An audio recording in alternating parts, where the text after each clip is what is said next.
Hello, everyone, and welcome in to Stacking the Box, the NFL Week 4 preview show with BetSided. I am Matt Verderame. He is Iain MacMillan. We have a lot to get to today. Of course, already have one game in action. You have London calling. You got the Vikings. You have the Saints in a game that maybe deserves jail time the way it's been managed by the coaching staffs. But the Saints are winning 22-19 with 8.5 to go. Vikings have the ball. We will keep you updated on that game as we go along. But of course, we have plenty to get to over the course of the next hour. A bunch of games to break down, 14 in total. Iain, how you doing? I'm doing great. Had a great week last week. Excited to keep it going, keep the momentum going. A lot of good games today. There are a lot of games. Where are we now on our betting through 3 weeks? So last week, our records, like I mentioned, I had a pretty good week with the picks on the show. I went 10, 4, and 1 for plus 5.92 units. Matt, you went 7 and 8 for minus 1.41 units.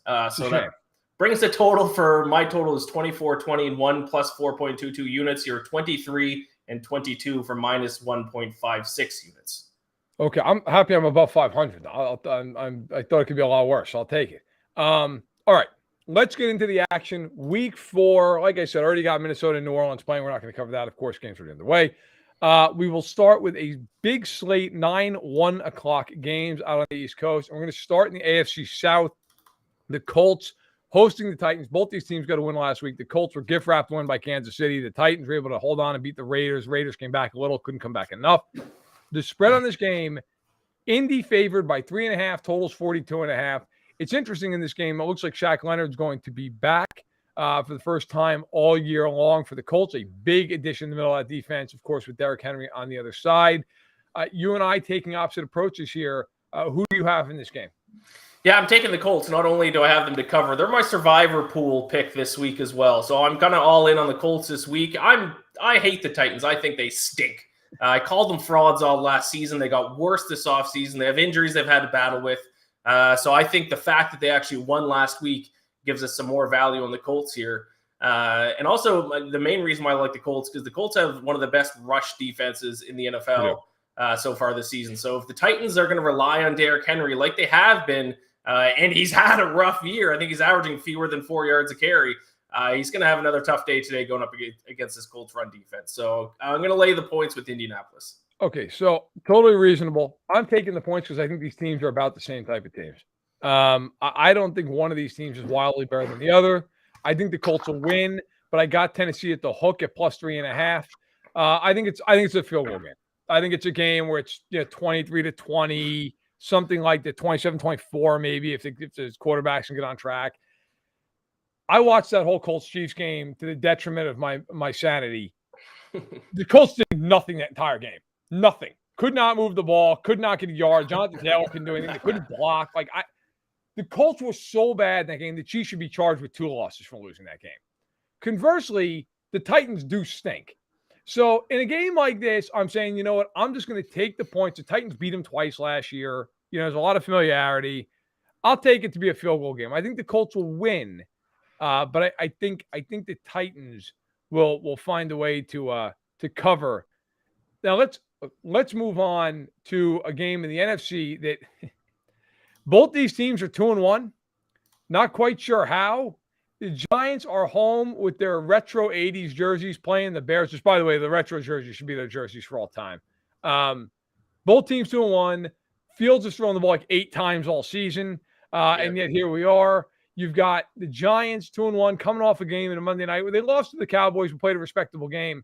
The Giants favored in the game as one would expect. They are laying 3 points. The total is the lowest of the week at 38.5. Where do you fall in this game?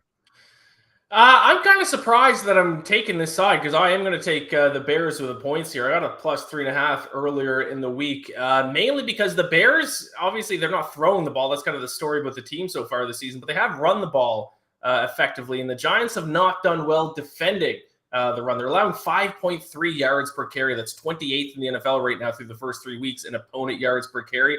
So if the Bears keep it on the ground like they have been, this actually might not be a decent spot for them. So the Giants offense hasn't bad throughout the first 3 weeks as well. So this kind of follows my general rule that when two terrible teams play against each other, just take the team getting the points. So I'll take the Bears getting the points and just hope that they run the ball and do it effectively against this Giants defense. Fair enough. I'll tell you what, this game is one of these games where it's like, I don't know. I mean, I don't think either team offensively does anything for you, right? I'm taking the Giants -3, though, and this is the reason. I don't think the Bears can score a point. Like, I mean, they look, I know they scored 23 against Houston. The other two games, they can't move the ball off. Fields can't throw. Literally, they do not let him throw the football. It's insane. It's unbelievable. Like, my God, is he that bad? Like, if he's that bad, it's time to just move on already. I mean, you're to a point, like, he can't throw the ball 12 times in the game. I'll take the Giants to win. I don't think it's a blowout. I think it's like 21-16, something like that. It's just so hard for the Bears to do anything. And I'll tell you right now, if you know one thing about the Giants with their defensive coordinator, Wink Martindale, they are going to blitz Chicago off the field in this game. They are going to bring so much pressure to run blitz these backs, to try to take away any time for Fields. I think the Giants force a few turnovers in the game. I think they win. I think they cover. Look, one of these teams is going to be 3-1 after this game. Crazy. So I think it's going to be the Giants. Although, yeah, it is a weird game. It's a bizarre game. I will say one other bet that if you want to look at prop bets, I bet it last week is Justin Fields' completions total last week was at, I think, 15.5. I hammered the under. He only threw the ball 17 times. His completion total in this game is still down to 13.5. So still, you'd have to get 6 more completions than he has in any other game so far this season for the over to hit. So just keep going under on all of Justin Fields' passing props, and you're probably in a good spot. It's bad. It's almost as bad as me forgetting to take Michael Thomas out of my fantasy lineup. It's a shame. It's a free league. It don't matter. All right. So let's get to a game we can actually spend a little bit of time on here because I think this is the best game of the day. Certainly one of the 2 or 3. The Bills are at the Ravens. I love this game. I wrote about this game earlier this week over on Fansided. This is a really interesting game for a lot of reasons. Okay.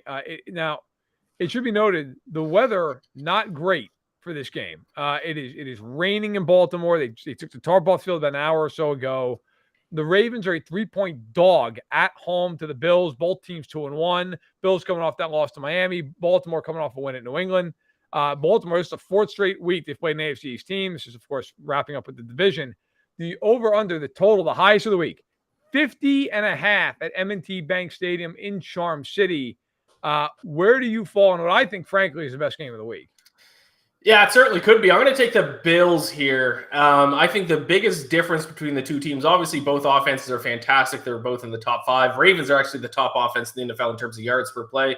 But huge differences in the defense. Ravens 31st, second last in opponent yards per play. I know the Bills' defense has got it banged up a little bit, especially more so in the secondary, though. But their run defense is still very good. They should be able to slow down the rush attack of the Ravens. And also, Bills' best 3rd down conversion percentage. I think this stat is the most interesting one of the game. They're converting 60.98% of 3rd downs, which is just an insane clip to be converting 3rd downs in. Ravens rank 14th. That mark by the Bills, best mark in the NFL by 12%. So, yeah, I like the Bills. I think their defense is going to be the difference maker, and their ability to convert on 3rd down is as well. Okay, so for the first time in this show, and I'm sure I'll do it a few more times as the season goes on, I'm going to infuriate our producer, Mike Zach, because I on the sheet, I put the Baltimore money line. Are you switching? I'm switching for one. I'm taking the over in this game. I'm taking the over. Okay. Because both of these teams are going to score a ton of points this game. I was sitting there looking at the line. I'm like, why am I not just taking the over in this game? I think we might have a game where you get toward 65, 70 points. I really do. Baltimore's offense has been fantastic this year. Fantastic. And I'll tell you what, I think Baltimore is going to win the game, by the way. But I'm more confident that we're going to hit the over. Look, here's the thing. I wrote about this game as well, okay? And here's the thing about this game that I find fascinating. If you go look historically speaking, most of the time, teams that win the Super Bowl, their quarterback accounts for around 70% of their total yardage. Okay, rushing and passing yards obviously combined. Jackson's at almost 86% for Baltimore. Allen's at 83%. Like, if either one of these teams win the Super Bowl and these numbers stay the way they are, you're talking a historic number, like something you've never seen in your life, historic. I don't know that either team can sustain this. Allen basically has to do everything for the Bills offensively. They can't win the game. They can't run the ball otherwise. Yeah. Their passing game, I think Diggs is amazing. Gabe Davis is a very good player. But Allen, a lot of times is asked to make crazy throws for him to win these games. Baltimore, Jackson is everything for that team offensively. Everything. Especially with Dobbins being hurt and everything else. The problem I have with Buffalo in this game is their pass rush has won them a couple of games this year. Now, their offense played great. Don't get me wrong, but I'm just talking from a defensive perspective. They haven't had to cover. The receivers are not great in Baltimore. The problem is the pass rush has faced 3 really immobile quarterbacks so far this year. Jackson is anything but that. You cannot just run up the field and tee off. If you do and he gets out of the pocket, you got big problems. So it changes the way they've got to play defense. I think this is a game where it's 34-31, 38-35. I think there's going to be a lot of points. I actually think Baltimore is going to win, but I'm more confident in the over, so I'm going to screw over our great producer, Michael Zach. And I'm going to take the over. We can just put it at the bottom. If Matt changed his mind like a dope, I'm going to take the over. I'm going to take the over in this game. I think we will clear 50. I would not be surprised if we clear 60. I do not hate that audible at the line of scrimmage whatsoever. We'll say quick update while you're talking. Vikings scored a touchdown. Justin Jefferson missed the extra point though, so lead by 3. That's obviously an important extra point. So Vikings up by 3 right now in London.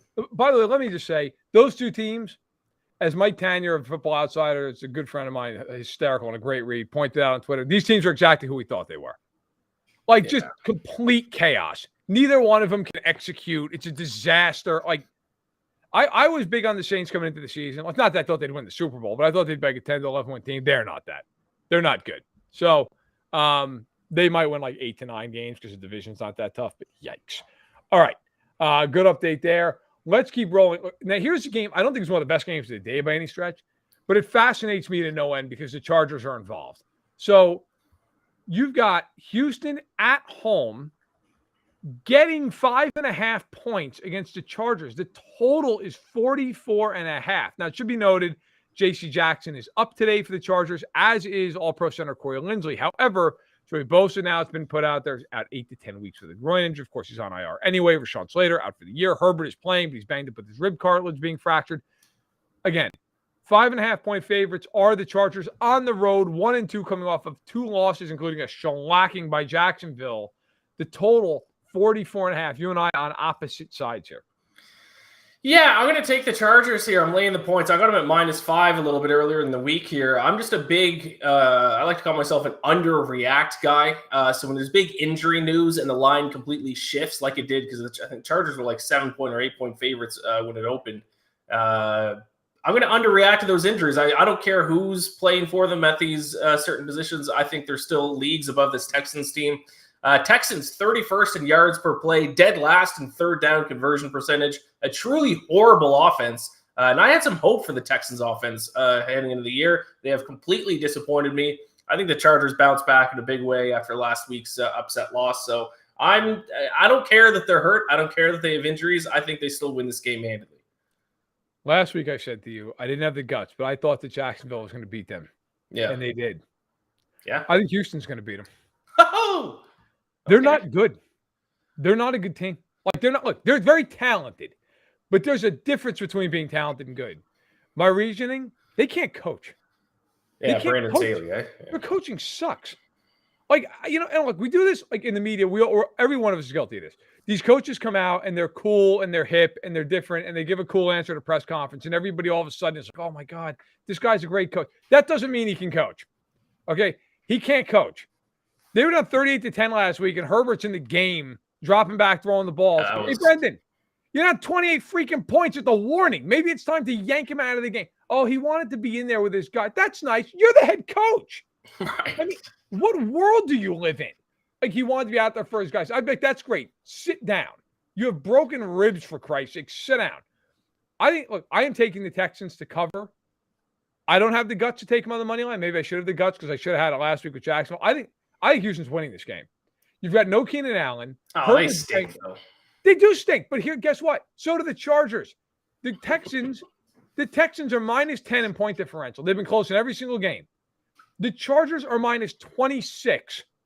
I mean, and by the way, it's not like the Chargers have played murderer's row here the first 3 weeks. Okay, Jacksonville, I think, is better than we thought they were, but Jacksonville's not you should not be losing to 28 points to Jacksonville. They did play the Chiefs. Okay, fine. Lost that game. They barely beat the Raiders at home, who still don't have a win. Like, I agree with you, Houston stinks. I think Houston's winning 4 games all year. Here's one of them. And by the way, last year, the Chargers went in there in a game that was of great importance and got shellacked in the game by Houston. They have 40-some-odd points. So, yes, I think the Texans are the worst team. I also think the Chargers stink right now. And I absolutely think this thing's coming right down to the end. And I would not be surprised at all, if the Texans win this game. So we shall see. By the way, it's in the chat from Jeremy. This JJ Watt story is nuts. So JJ Watt tweeted out something 3 minutes ago from his own account on Twitter. I was just told somebody leaked some personal information about me, and it's going to be reported on today. I went into AFib on Wednesday, had my heart shocked back into rhythm on Thursday, and I'm playing today. That's it. I'm not a doctor, so I'll steer clear of this, but that doesn't seem great. No, it doesn't. The NFL, a lot of things have not been great from the medical side this week, but okay. I'm not a doctor. Maybe he's totally fine to play. I don't know. That's terrifying. Okay. We will move on here. Look, let's go into a game in the NFC. I'll tell you what, this is one of these games. I don't know what to make of this game. You got a great line on this. Detroit at home to Seattle. Detroit's missing like half its team. You know, Amon-Ra St. Brown's not playing. DeAndre Swift's not playing. Detroit is hosting Seattle. Detroit was a more than the touchdown favorite earlier this week. It has dropped all the way down to 3.5. The over-under is high. It's 47.5. Game in Detroit. Look, I'll actually lead here. I took Detroit -3.5. So I did wait till it got all the way down with the injuries. I didn't get him at 6.5, thank God. But I got him at 3.5. Look, I don't know what to make of this game in the sense I think both these teams are not particularly good, but I think Seattle is terrible. That said, these Detroit injuries might make Detroit equally terrible, so I don't hate the pick here that you're going to have on the other side of this. I think there's a case where we might both win this, so we'll see how things play. I think Detroit's still better, but like slightly so. If this game was in Seattle, I would take Seattle probably to just flat out win it. I think Seattle had that national game on Monday night in week 1 where everybody saw them and they won. And it was, wow, Seattle's really plucky. And then the last 2 weeks, it's been like, wow, Seattle's awful. Like Seattle's not good. I'm going to take Detroit in a close game here, 28-24, something like that. But of all the picks I had, this is one of the ones I'm least confident about. Yeah, as you mentioned, I got a good line. I got this one opened at Seahawks +6.5. I originally thought, this is obviously before the injury news came out for the Lions, I just thought the Lions are the better team, but to be almost touchdown favorites against anyone else in the NFL, I think is a little bit of a stretch. With the injuries, though, I don't really know what to do with this game now because I don't know what this Lions offense is going to look like without those couple guys. So if you're looking to bet on the game now, maybe just go with the over, because one thing I do know is that both defenses absolutely stink. Two of the worst defenses in the NFL. The Falcons offense looked like world beaters against the Seahawks defense last week. The Lions defense hasn't been great through the first 3 weeks either. Yeah. So even though they're missing some offensive weapons, maybe now at this point you might just want to go with the over. But like I said, I got Seahawks at a great line before the injury news came out of +6.5. So I'm sticking with that for my own bet. But like I said, these defenses stink. Both of them do.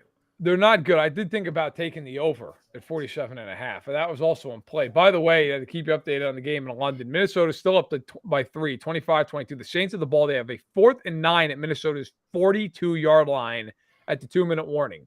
If you're the Saints, you try a 60-yarder with Will Lutz to tie.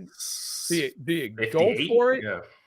I don't know. I don't know what's going to happen here. As far as I can tell, maybe somebody else is further along in the stream than I am. I'm just kind of keeping track on the game day thing. The Saints are going to kick field goal. They're trotting out their field goal unit. So 60 yards, Will Lutz from the other side of the pond. We'll see if he can bang it through. I need him to miss. Do you have a bet on this game? I don't. I do not know. I'm on Vikings -2. I got them on the opening line. So, all right, riding the lightning. All right, let's go to the AFC for a game that hopefully nobody's forced to watch. Pittsburgh at home against the Jets. This is a game I was just about to say I should have taken the total. Thankfully, I did. All right, so Pittsburgh laying 3.5. The line's been just about consistent all week long. I haven't seen much movement there. And the over/under the total 41.5 between two teams that can't fight their way out of a paper bag offensively. Your thoughts on Jets Steelers in good old Pittsburgh? Yeah, I'm just seeing Will. Let's just hammer that kick. Bang down the middle. Damn. All right, Vikings need to go down and score. I can still win this bet. Okay, Jets Steelers. I'm going to keep on betting against the Steelers. I'm not going to lay points with the Steelers team with their offense. I don't know what the issue is. I don't know if it's Trubisky. I don't know if it's Matt Canada calling the plays, but their offense stinks. 30th in yards per play. Jets are up at 24th. Jets obviously getting Zach Wilson back. We'll see how that kind of affects them. But kind of my main argument here is we need to stop assuming that the Steelers have a good defense. I keep hearing people say that, but watch out for the Steelers defense. They're not. They're not a top 10 defense. They're 12th in opponent yards per play. Jets are 16th, so they're a barely better defense than the Jets here. So a lot of their numbers, both offensively and defensively, are pretty close. It's a trash toilet bowl game. If one team's getting 3.5 points, that's the team I'm going to take. So I'll take 3.5 points because I wouldn't want to lay points on either of these teams. All right, cover the ears for the kids. This game's fucking terrible. Yeah, it's brutal. Anybody who watches this game should be checked into therapy. Okay, I don't know what. I don't have to tell you about this. Zach Wilson, for all these people who are like, Zach Wilson was a lot better second half of the year. Zach Wilson was not good last year. Okay, let's just please save time with this. He was not good. And even in that stretch, everybody was like, well, he threw 5 touchdowns to a pick or whatever it was. He was completing like 58% of his passes. He stunk. Now he comes back. He's been out for a month. I have no idea what you're going to get of Zach Wilson in this game. My fear is that the Steelers are going to sack him 8 times. Okay, that is my thought in this game. However, I also think Trubisky is one of the worst quarterbacks I've ever seen in my life that's gotten more than 10 starts. I mean, has anybody ever been more terrified of throwing to portions of the field than Trubisky? Yeah. If you look at those next-gen charts that the NFL puts out, which they do a great job with, it's legitimately hilarious. Like, every throw attempt that he makes is outside the numbers, and there's nothing. I mean, you could drive a semi-truck and not hit one target he has the entire game down the middle of the field. Do you think that's his fault, or do you think that's the offensive play calling? I think it is a combination of the fact that he stinks and that the coordinator knows he stinks, and so they call plays like this. Look, I don't think Matt Canada is a good offensive coordinator, but if I have to have one more person from Pittsburgh tell me, well, it's all Matt Canada. Have you seen who's played quarterback for this team the last 5 years? What is he supposed to do? Call it like he's got Mahomes? I mean, they can't throw a pass. They suck. They have no offensive line. The quarterback's terrible. Trubisky, if you watch the Steelers, and sadly I've watched every snap of them this year, Trubisky's good for 3 or 4 throws a game where if you're a Steelers fan, the following reaction takes place. Oh, God. Oh, thank God he dropped it. Like every time, there's like 3 or 4 of those where you just gird up and you're praying to God the defender has no hands. Okay. All this said, as you see on the screen, under 41.5. I took the under when they played New England, had no sweat there. I'm hitting it again. This game screams like 16-13. It's a quagmire. Somebody makes a back-breaking mistake with a minute to go in the game. So give me the under in a game that should be relegated to hell. Yeah, that's probably the way to go. I mean, I certainly wouldn't lay points on the Steelers. My issue with Matt Canada is because it's like Ben Roethlisberger was doing the same thing. He was always thrown to the sideline as well. So I don't know. We'll see. By the way, your bet looking good. The deep ball from Cousins here to Jefferson, and now let's also keep this real. This is the Vikings.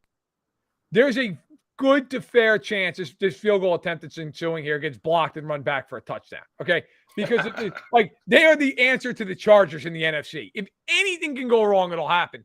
But we shall see as the Vikings here can essentially take it down under a minute. Look, the Saints still have 2 timeouts. For those of you just joining us, the game's tied 25 apiece. The Vikings have a 2nd and 10 at the Saints 29-yard line. They just ran the ball into the line on 1st and 10. So 2nd and 10. The Saints have now burned their 2nd time out. They have 1 left. So essentially the Vikings, if they just run the line 2 more times, can kick it with about 35, 40 seconds to go. That's not a chip shot field goal right there, though. No, this is still going to be like a 47-yarder. You have to adjust for these franchises that have put their fan bases through a personal hell. So a 47-yarder for the Vikings is really like 55 into the wind. Yes. All right. I'm glad we've established. All right, now let's get to a really, really good game, an interesting game, a game that I don't think any of us had circled before the year, but we certainly do now. The Eagles at home taking on Duval, Jacksonville Jaguars. Both teams coming off impressive showings. The Eagles 3-0, the only undefeated team left after Miami lost on Thursday night. Jacksonville at 2-1 off of two pastings. The Colts and the Chargers winning by a combined score of, what was it? Let's see if I can do quick math. 62-10. However, the lines makers say screw the Jags. Eagles laying 6.5. The total, interesting total here, 44.5. Right about smack dab in the middle here for the week. Your thoughts here on Jags Eagles at the link with Dougie P coming back home? Yeah, I think the total dropped 3 points just today because it's looking like another sloppy, wet game here. Bad weather. But my pick for this game, this is my upset of the week. I'm calling it. Jaguars win this game outright. Okay. I think I talk about this a lot, that I think betting on the NFL is kind of like the stock market. You got to buy low on teams, sell high on other teams. And I don't think there's a single team in the NFL that's a better sell high candidate than the Philadelphia Eagles. People are already crowning them NFC champions. And the three teams that they've beat so far this year are the Vikings, the Lions, and the Commanders. None of those teams made the playoffs last year. None of those teams even had a winning record. So let's pump the brakes on the Eagles. They're a good team, yes, but not as good as people are saying they are. And the Jaguars do a couple things really well that I've been impressed by so far this season. Number one is protecting the quarterback. They have the lowest QB sacked percentage in the NFL, allowing a sack on just 1.77% of Trevor Lawrence's dropbacks. And also their defense, very good in the red zone. They're sixth in red zone defense. So just a couple of, kind of strong points for this Jaguars team. I think the Eagles are being highly overrated here. I think this could be an upset that not too many people are seeing coming. I got Jacksonville covering the spread. I don't have the money line. I don't have the guts that you do. By the way, the Vikings are about to line up for a field goal here. It is no chippy. I love how the Vikings got to where it was 47 yards away, and we're like, we're good. We're just going to kneel on it now, as if they have Justin Tucker kicking. I'm sure that will play out very well for you and all the bettors out there. I have Jacksonville plus 6.5. I think they could win. I think they cover. You're right about the Eagles. The Eagles, the funny thing is, if you look at the Eagles' schedule the rest of the way, like I shouldn't say the rest of the way, the next 5-6 weeks, they play nobody. Like if the Eagles win this game, it might be 9-10. Oh, it's incredible. Jacksonville's schedule is not that daunting either. Of course, they're playing the AFC South. That helps. I think Jacksonville's for real as a team that can win 9-10 games. I'm not all of a sudden going to start putting the Jags at 12-5. I think that's aggressive. But I do think they're better than we thought. I had them as a team I thought could surprise this year. I thought 7-8 wins would be surprising. They're, I think, better than I even thought they'd be. I like Philly a little more than you do, but I do agree with you. They've beaten a bunch of tomato cans. The Lions aren't good. Washington stinks. You'll never find somebody who thinks Carson Wentz stinks more than me. And then you factor in that you look at, Minnesota is all right, but Minnesota remains Minnesota till the end of time.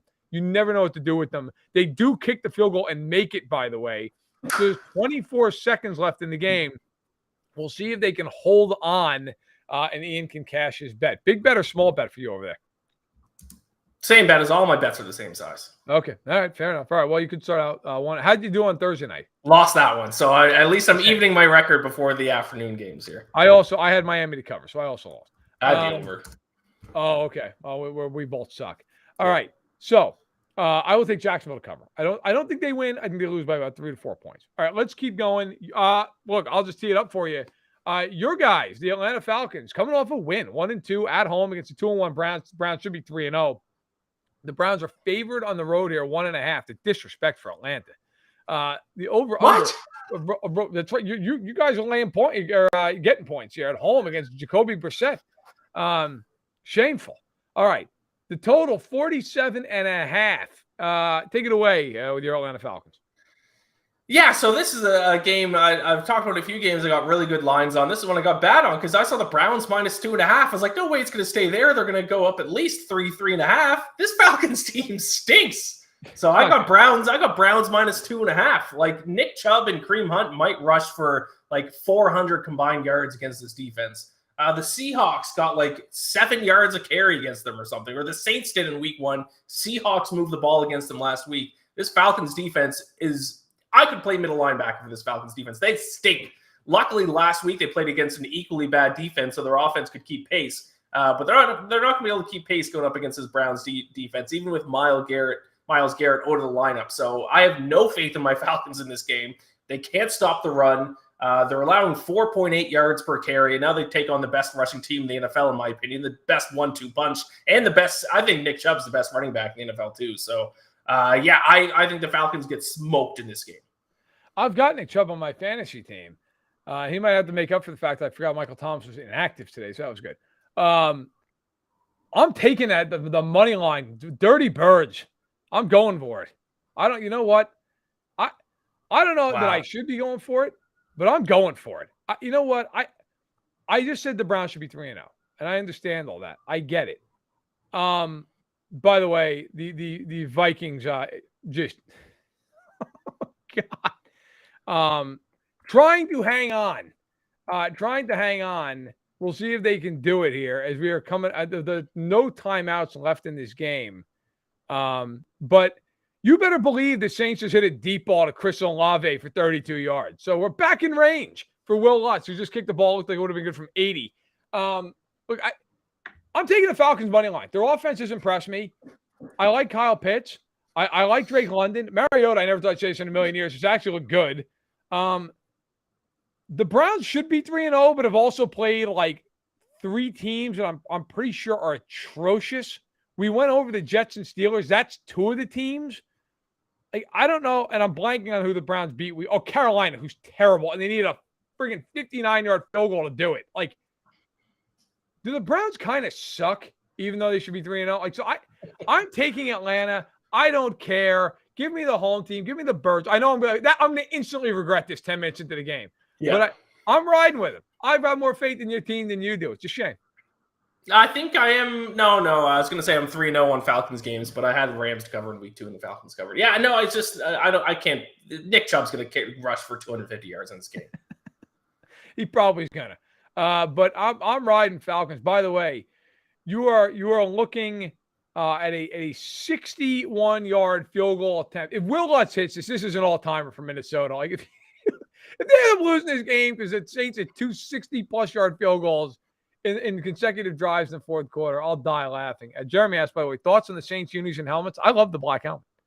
I think it's cool for a special thing. I like their original normal uniforms, but I like it. I like it. Yeah, they're not bad. So I like it as a change-up. I'm fascinated. I know we're a little off topic here as we're waiting to see this field goal. I'm fascinated by this entire thing. Last 1 o'clock game, Dallas and Washington. The Commanders are at the Cowboys. Cowboys laying the customary 3 points for being at home. Total 41.5. The Fighting Cooper rushes against Carson Wentz. Your thoughts on one of the great rivalries in the NFL? By the way, for the Saints, nice uniforms. Washington, these are the worst fucking things I've ever seen. The worst uniforms I've ever seen in my life. Whose? Washington's. Oh, Washington's okay. These black alternates, they're the worst thing I've ever seen in my life. Yeah, we'll see. I think I've only seen a picture of them. I'm going to see what they're like in person. I'm going to take the Cowboys here, -3. I think this is one of the biggest mismatches of the week. I talked last week. I don't think Cooper Rush is as bad as a lot of people think or a lot of people assume, and he kind of looked like it on Monday night. He was pretty good against the Giants. And this Commanders team, I think they are the worst team in the NFL. Did Will Lutz just hit that again? Double doink. No! Let's go. A double doink. And the Vikings hold on. They get the 3-1 on the year. The Saints fall to 1-3. Oh, the double doink. I thought that was in. Wow. Just missed it. Wow. What an ending to the game. So that's it. So Vikings 3-1. You win your bet. Wow, that is one hell of a game. London sees a very, very entertaining game. The Saints get 1 60-yarder from Will Lutz, not a 61-yarder. All right, you have Dallas -3. I don't know how much time we're going to spend on this game. I also have Dallas -3. Washington stinks. They stink. I think they're the worst team in the NFL. Wow, I don't know if I'd go that far. They're not good.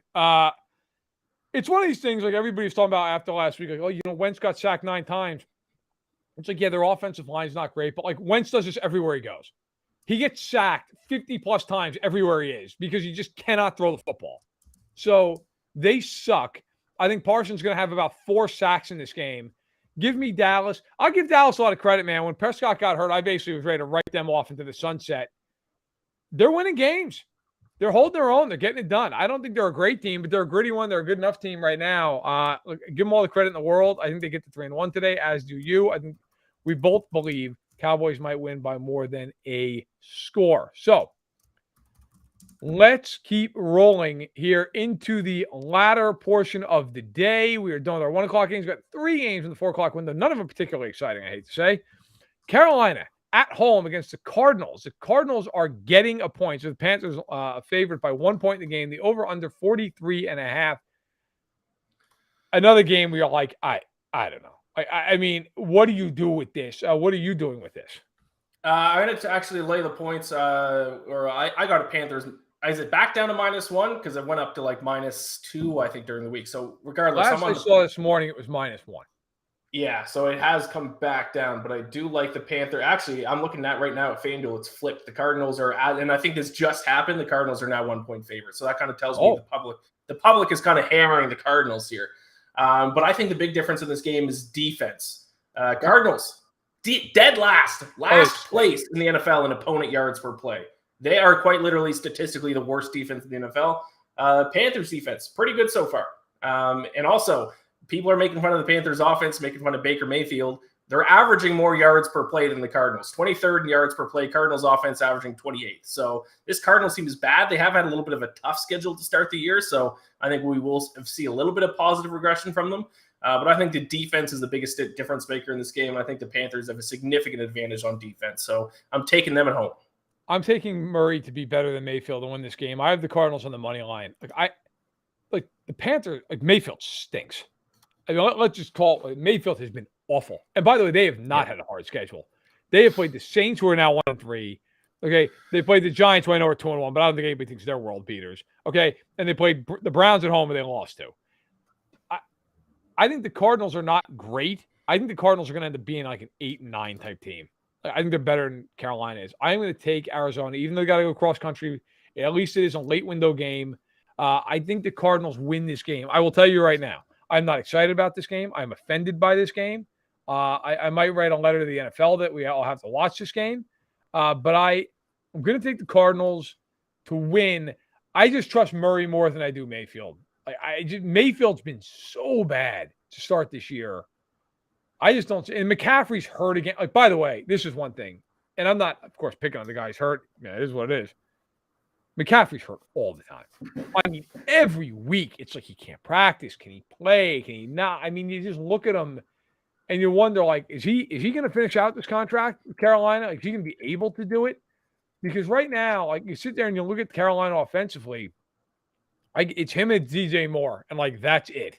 And McCaffrey at this point in the year, to his credit, he's been solid. He's run for 243 yards, 4.9 yards an attempt, only has the 1 touchdown. As a receiver, he's not done much. 10 catches, but he only has 57 yards. But you look at this team offensively, and you're like, what is there? I mean, they have one receiver who has 100 yards receiving this year. Mayfield's completing 52% of his throws. He's been sacked 9 times. Arizona's not good. I take Arizona to win this game over Carolina. We can move on. This game is offensive to all senses. Another game, this game actually intrigues me a little bit. So the Raiders are at home in an AFC West clash with Denver. The Raiders are 0-3. Denver is 2-1. The Raiders, however, laying 2.5 points. The total is 45.5. Are you surprised that the Raiders are laying points? No, not really, because statistically they have performed better. I mean, record is one thing. It's if you're only evaluating teams based on the record, then yeah, they probably don't deserve to lay the points. But if you look at how the teams have performed statistically, the Raiders have performed better. They're just shooting themselves in the foot every game. But I will say, if there's one game that I wish I didn't have to bet on, because I bet on every single game because I'm a degenerate, it would be this game, because I have no idea what's going to happen. So in games where I have no idea what's going to happen, I just take the over and root for points. I know the Broncos' red zone offense has been terrible this season, so that doesn't kind of lend to the over, but I think that's kind of something that's going to get fixed here. We're going to see them start to score when they get down to the red zone at some point, I think. The Raiders' defense stinks, so that should help them out a little bit. And the Raiders' offense has been pretty solid, 10th in yards per play so far this season. So I really don't, because I just don't fully yet understand how good either of these teams are. So I'm just going to sit back and root for points in this one and hope for the best. I don't know what else to say. Luckily for you, the over is going to be contributed to by both teams. Because if you took the Broncos' entire point total this year, it would not hit the over. They have 43 points in 3 games. I wish you luck. That offense is so bad, it's embarrassing. Wilson, who's Mr. Unlimited by his own volition, looks extremely limited.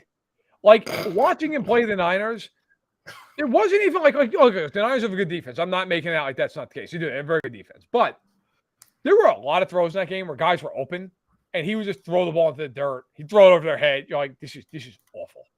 He looks bad, man. Like, he looks bad. And Hackett is somehow infinitely worse. I am taking the Raiders minus 2.5 in this game, and I'm not happy about it. Okay, but I don't know what to do with this game. Like, yeah, that's a weird one. Denver is 2-1 against Houston, who, even though I'm picking Houston to win today, I think both teams stink. Okay, Houston stinks. Seattle is awful. Then they beat the Niners in a game that was 11-10 that Jimmy Garoppolo, I think, bet money on Denver's money line in that game. I mean, Jimmy Garoppolo couldn't have been any worse. It's the only reason that Denver was able to win. The Raiders somehow might be the toughest challenge they've had yet. Like, it's on the road. Now, the Raiders, it doesn't look like they're going to have Hunter Renfrow in this game. I don't know what the hell to do with this game. I have, in my picks on FanSided, I picked the Raiders to win 19-15. I don't know what the hell. Like, I don't think the Raiders can block, but I don't think Denver can score a point. And it's also one of these things, like, you get these games early in the year sometimes. It's a back against the wall game. Like, this is it if you're the Raiders. You've got the Broncos this week and the Chiefs on Monday night next week. You got to win them both. If you don't win both these games, you're done. You are cooked. I think the Raiders win because I actually think the Raiders are, like, slightly better somehow, but I don't know how. So I'm going to go with 19-15 in a game that sets offense back 50 years. I expect a lot of sacks of Carr. I expect a lot of Wilson screaming, running pass on the sideline with nobody else doing it alongside him. I expect Hackett and McDaniel. By the way, if you're in on bad coaching, which I have a twisted enjoyment out of this is an all-time matchup. McDaniels is 5-20 in his last 25 games across both of these teams, by the way. Hackett, I'm pretty sure a 13-year-old in Madden could outfox. This is going to be amazing football. This is going to be the classic. You think you're going to lose this game? The hell you are. We're going to lose this game. And I have a little bit more faith in Hackett to come out on top here, but just a smidge. Can't wait to watch it. All right, that game, straight to hell. 425 at Lambeau. The Packers at home to the Mac Jones-less New England Patriots. Big money line here. The Pack, if you want to stick them on the money line and be safe, quote unquote, minus 460. Nobody else is minus 300 this week. The Pats, of course, plus 360. Green Bay laying 9.5. I found this interesting, by the way. This line didn't move at all when it came out Mac Jones wasn't playing. So either Vegas knew that the whole way or said Mac Jones, Brian Hoyer, basically the same guy. Green Bay minus 9.5. Totals very low. 39.5 at Lambeau. Your thoughts on Pat's Pack? Yeah, so I did something stupid with this game. So my Sunday evenings are right after the late afternoon slate is when lines for the next week start to get released. So I've just watched like 8 hours straight of football. My mind's in a million different places. I see the lines come out. I try to hammer them, the ones that I think are going to move quickly. The Packers did open up as 7.5 point favorites and then went up to 8.5. And I thought, why the hell are the Patriots getting 8.5 points? So I bet on the Patriots right then at plus 8.5, completely forgetting that Mac Jones got hurt earlier in the day. So then that line kept moving. I think it went up to 10. It's back down to 9.5. So I'm stuck with a bad line. Patriots plus 8.5. But I still don't hate it because this Packers team isn't exactly playing like an explosive offensive type of, system this year. They're playing a lot more defensively, running the ball a lot more, playing a lot more closer games, even though they did kind of blow out the Bears a little bit But I think the Patriots defense is good enough to hopefully keep this close. Maybe Brian Hoyer can do enough to keep it close. I don't know. I don't think it's going to be as big of a blowout as the line indicates. I'm not fully bought in on this Packers team yet. They kind of scare me a little bit in terms of I don't think they're as good as they have been. So I think the Packers are going to blow them out. Okay. We're opposites on this one. We're on opposites a lot this week. We are. You know what? I don't think it's because the Packers are going to score 35 points. I think it's because the Pats are not going to score 10. Yeah. That's why I think it's going to be like 24-9, something like that. The Patriots just they can't score. I mean, Baltimore actually did give up some points, which, by the way, is why I screwed up our graphics package and took the over last minute in the Baltimore game. I just expect a wild shootout. The Green Bay defense is good. They can actually stop teams. The Pats are awful offensively. So if the game was in Foxborough, I might be like, all right, you know what? Maybe they have a little emotion. It's like 24-16 or something. And who knows? Maybe they get a garbage time touchdown to cover. I think they're good. I don't think they're good. By the way, like who's the player on the Pats you're like, man, when all goes south, this is who we can rely on. That man might be in college football right now. Okay? Like that. He's not on that team. By the way, Gonzo's asked me, Matt, what are your thoughts on AB's recent headlines? Bro, I'm not touching that with a 10-foot pole. Okay? I think Antonio Brown needs to seek help. That would be my 2 cents. Okay? And I say that genuinely. Like, seriously, bro, go get yourself some help. I watched an interview of him early in his career. It's like night and day. Like he's like not a different guy. I know, it's insane. It's not good. Like, I think the easy thing is just to be like, oh, Antonio Brown, haha. And like, I get that. I'm not one of these people who's like, oh, you don't know. It could be CT. I have no idea what's wrong with him. But something is clearly wrong with him, and he needs to seek counseling, treatment, all the rest of it. Yeah. All right. Let's get into Sunday Night Football. The Buccaneers at home being played in Tampa Bay despite the after effect of Hurricane Ian. Thankfully, Tampa Bay seemed to get not as badly hit as one thought. Thoughts with everybody down there. Hopefully everybody's doing all right. Buccaneers are at home. Chiefs on the road in this game. This line has moved, I think, as much as any in the week. The Chiefs opened as like a 2.5-point favorite, and at one point were a 3-point favorite briefly. It is now all the way to Tampa Bay laying a 1.5. The total's 45.5, which who would have guessed that with Mahomes and Brady that the total would be 45.5? But the two best units in this game are the defenses to this point in the year. You and I are on opposite ends, but maybe not in the way people think in this game. Yeah, I'm on the Chiefs in this game. So the Chiefs fans that just rip me in the comments each show. Hey, you can't come after me this show because I'm going with the Chiefs here. The Tampa Bay Buccaneers offense has been terrible. They're averaging fewer yards per play than the New York Giants. They're averaging fewer yards per play than the New York Jets. They're averaging fewer yards per play than the Chicago Bears. That's a fact. I'm not betting on this Tampa Bay offense. Also, and I think this I said it in the first episode when the Chiefs fans really came after me. I was shitting on the Chiefs defense. I'll give them credit. Chiefs defense has been fantastic through the first 3 weeks. 5th in opponent yards per play, only one spot below the Buccaneers defense. So if the two defenses are statistically similar, where you got to look is the offense, and both offenses are night and day. Chiefs top 5, Buccaneers bottom 5 in terms of yards per play. And also a sneaky thing that I think you should keep an eye on tonight is the punting of the Chiefs. Net yards per punt. I know it's kind of weird to cite punting statistics, but they're the best punting team in the NFL in terms of net yards per punt. If you can pin this Buccaneers defense deep, it's going to be hard for them to move the ball and for them to get all the way down the field and score. So I like the Chiefs in this one. I got them at -1. The line is flipped. They're now slight underdogs, which is crazy to me. So this line has moved 4.5 points from. Yeah, I don't know why. I don't know if that's because like a ton of Bucks money's coming in, or like it's just like the sharps have moved this line. I have no idea. I will tell you though, Chiefs fans, you can rip me all you want on this one. I don't think they're winning this game. I don't think they're going to win this game. Maybe it's just the I try to always take out the fan of me. Maybe it's the fan of me. This game screams Brady's washed. He's washed. Like now they're getting everybody and their mother back this week. Evans is back. Godwin's back. Julio Jones is back. I don't really care that Julio Jones is back. But Julio Jones is a bum. Yeah, I don't really care that he's back. So I don't care much about that. I actually think L'Jarius Sneed is one of the top 2 or 3 slot corners in the NFL. Like, he actually against Godwin, I think, can hold his own and be all right. The Chiefs coaching staff scares the shit out of me in this game. Like, not so much defensively. I think defensively they'll be fine. Offensively, you just never know what you're getting. They could come out with a plan in this game where the Chiefs roll them, and it wouldn't shock me.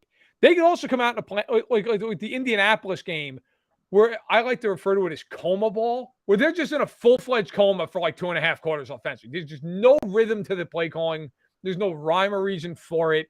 It's whatever. We're just going to hope for the best. They scare the crap out of me in this game. I think the Chiefs are the more talented team. And if both teams play their best, I think the Chiefs will win the game. But they scare me to death offensively in this one. So I'm taking Tampa to win by like a field goal. I don't think it's a blowout. I don't think anything like that. I don't think it's a blowout either way. I am preparing to get crapped on and yelled at, and that's fine. I hope I do. I hope the Chiefs win by 30 points. But anytime Brady's doubted, it scares the hell out of me. Anytime. I think he's finally done. You've had to listen to all this shit about Brady, and it's like no one's factoring in that they've been missing like their best players offensively. The only thing I will say that would give me pause with the Bucs in this game, everybody's going nuts about their defense. Who have they played that has anybody on offense? Like, Dallas's offense stinks, okay? The Saints' offense stinks. And the Packers' offense, I don't know that I'd say it stinks, but it's devoid of any weapons. Like, the Chiefs, even with some of their bullshit the last couple of weeks offensively, are by a mile better than anybody they've played offensively. So I think it comes down to game plan and coaching.